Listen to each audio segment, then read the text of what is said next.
So if the city were to participate with this $1 million, and the proposal would be participation of $1 million with the, I guess, intent to go out and solicit community support, volunteer support for the balance, knowing that should that not be forthcoming, that the school district and the city could come to a further agreement if necessary. What things would the city need in order to put up $1 million of city funds for this? How would that look? The school district, of course, has need for facilities for their activities. The city has need for our recreational activities and those of citizens. So there would have to be some sort of use agreement that would be considered or negotiated between the two parties. Of course, at this time, with the school district going out for a decision, well, they will have a meeting the 26th, Dale, is my date correct? The Board of Trustees will meet on the 26th to make several decisions. One is whether they will pursue a capital bond or they will pursue a facilities levy. There are differences between the two.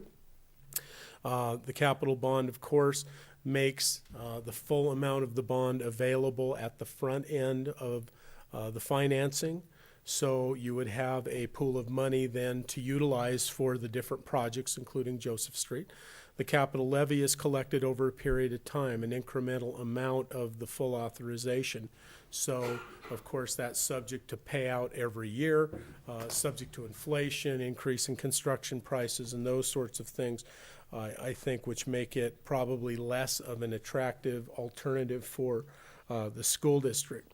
But as we're moving forward with this, there would need to be some parameters on if the Board of Trustees decides that they want the collaboration of the city along the lines of what we're talking about, then likely what they will do is propose that at that board meeting and may make decisions at least partially based on that collaboration. So we want to be as accurate as we can and to get as many preliminaries out of the way as we can.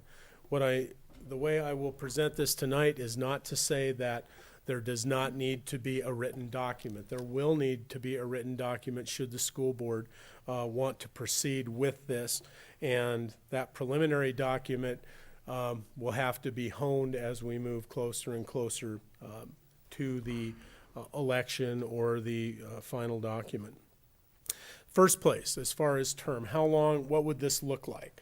Ownership of the property, at least as we discussed, would stay in the Moscow School District. So there would be no transfer of ownership to the city. Obviously, then what we're looking at is something that would be akin to a lease or a use agreement that would allow the city and the public to be able to utilize the property, the play fields, for the intent. And how long would that need to be? The proposal that staff is putting forth to the council tonight is 25 years. 25 years would amortize out the $1 million, or if it's more than that, that could be adjusted. But it would give the public some assurance that city funding would be essentially buying the right to use the property within the parameters of the use agreement. And when I say use agreement, I'm talking about a document that would set out the rights of the parties, the ownership, the expectations.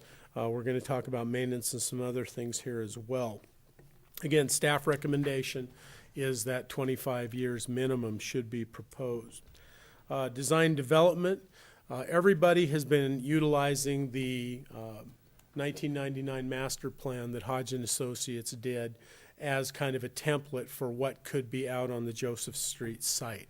Even though, according to the land group, and we have reason to believe that those numbers are fairly accurate as they can make off a conceptual drawing and backup material, that use agreement or the development would have to be in substantial accord with that 1999 master plan, and the essential elements in that plan would have to be met in the design. Financial participation.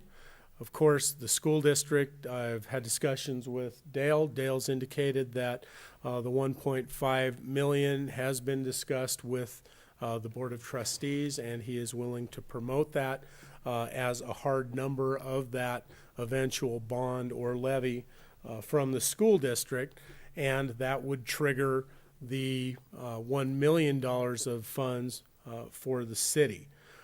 We would have to have those funds within a certain amount of time. Staff is suggesting 6 months. Again, I talked to Dale about this, and it seems workable, especially if it's a bond. Those funds will be available within that period of time, and it would allow the planning and the eventual construction of the fields to be done in an expeditious fashion. Number 4, the future school site needs to be maintained. As I indicated, the original purchase of the Joseph Street, at least according to the previous 3 superintendents that I've dealt with in my tenure, was to place a school on that site. Both the master plan and discussions have been that the southwest corner is the site for that school. The school district naturally wants to maintain that. So that site would be maintained as the future placement of a school, although a low-impact field, such as a soccer field, could be placed on that site until the school district needs to utilize it. So in other words, that even though we hope it makes sense to utilize it, that the school district isn't restricted. If they need to put a school there, then the intent for them purchasing the property could be realized at that time. It would also include, at least from our suggestion, would be to put signage and make sure that people knew that that was the purpose of that corner of the site, while allowing use of the field in the meantime. Maintenance, right now we have a good model for maintenance out on the site. The softball field that was constructed there is maintained by the city of Moscow. It is half of the cost of maintenance is paid by the Moscow School District. We would propose for school district consideration the same model, that the city would maintain it and half of the cost would be reimbursed to the city by the school district. Now, there is also the issue of if there are particular events that may generate income that maintenance could be offset. It would be our proposal. We don't know if that's a potential, if it could be a potential, but if it does, then we would work out at that time that the benefit would go to both parties. So it wouldn't be like the school district could reduce their participation or the city could reduce their participation. It would be pursuant to some agreement so that it's equally shared. Programming and use, service that the city would provide or could provide is that they would do the programming and scheduling services for the Joseph Street site, with the school district retaining priority for school-related activities on that site. So in other words, the city would undertake the scheduling, the school district would be able to use it, would have first priority for any of their activities on the site. Lastly, participation in planning and construction, a $3 million project, especially one that's been in the community's eye for as long as this one has been, is going to take participation from both. This is one of those things that is somewhat tentative. I've had some discussion with Dale about it, but you're talking about taking the 1999 plan, utilizing an update of that plan, whether it's the land group or somebody else. There needs to be refurbishing of the planning and design on the project. Obviously, construction, there will have to be public bidding, laws will have to be observed, and there will eventually have to be construction management inspection of the site. So discussing that with Dale, we have staffs on both the school district and the city who can have an involvement in this. The city, I think, probably constructs more sites and maintains more athletic fields than the school district. On the other hand, the school district may have, for their purposes, more experience in some of their needs. So that just needs to be looked at by the management of the city, the school district, to make a recommendation to the elected officials on both sides. Point I need to make is, As the resolution that's in your packet points out, the Hamilton funds have traditionally been used for the certificates of participation as well as offsetting the revenues, offsetting part of the cost of operations for the Hamilton Indoor Recreational Facility.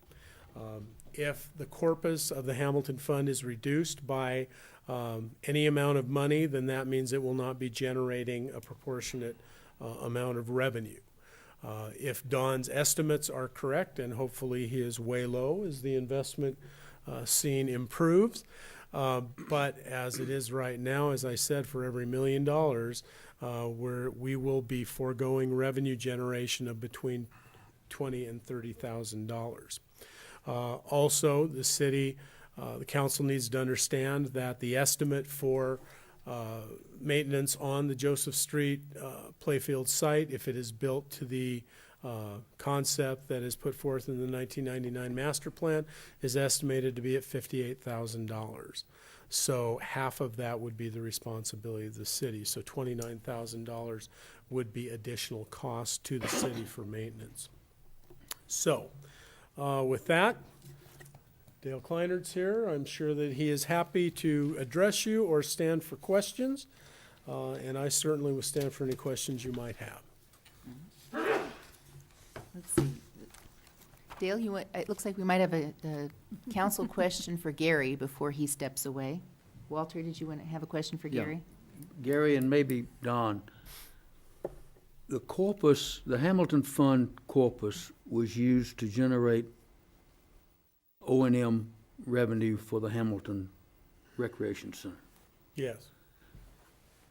Up until recently, it was also used to generate a lifetime income for Mrs. Hamilton. Yes. Correct me when I go wrong, I'm not that sure what I'm talking about. It was a charitable remainder annuity trust. And Ms. Hamilton passed away in the last couple of years. Yes. What was the amount of her annual payment? The amount of the annual payment was $60,000 per year. Again, it was set up with the anticipation that the interest income off the $1 million corpus of the CRAT would generate that $60,000 per year. That was not, in fact, the case the last 6 years, roughly. So the corpus of that CRAT was also reducing by a commensurate amount. I'm not sure what the CRAT is, but Charitable Remainder Annuity Trust, Mr. Hamilton's. once, okay, I think I understand. Got it. But once she passed away, those monies moved into the corpus. Yes, Okay, so effectively, follow my accounting here, effectively, with her passing, the Hamilton funds were not expending $60,000 a year that they had been during her lifetime. Therefore, in my mind, the way I do math, if we were to use $1 million or more of the corpus and lose 20 to 30 $1,000 a year, or more if we were to go greater than $1 million, we're somewhat trading what we're not spending on Mrs. Hamilton for what we would not be getting out of the corpus for O&M for the Hamilton Recreation Center. okay. Without going into a big estate planning diatribe, Can you just call it a wash? No. no. Okay. Mr. Hamilton's will set up a $1 million charitable remainder annuity trust, which was a separate document. That $1 million came into the city's possession in trust. So that money was put out to a private trust company in order to administer that. That $1 million was held separately. Whatever that generated was paid over to Mrs. Hamilton, and if the interest income off it wasn't enough, they went into the corpus of Okay. only that $1 million. So when Mrs. Hamilton passed on, the remainder, whatever remained in that trust, then the corpus of that trust was then transferred to the city of Moscow in fee. So all Don did was combine that, what was left of the charitable remainder annuity trust, with the Hamilton funds that we already held. Okay, Does and, that help at all? no, it does, I still think I'm right. It's not having to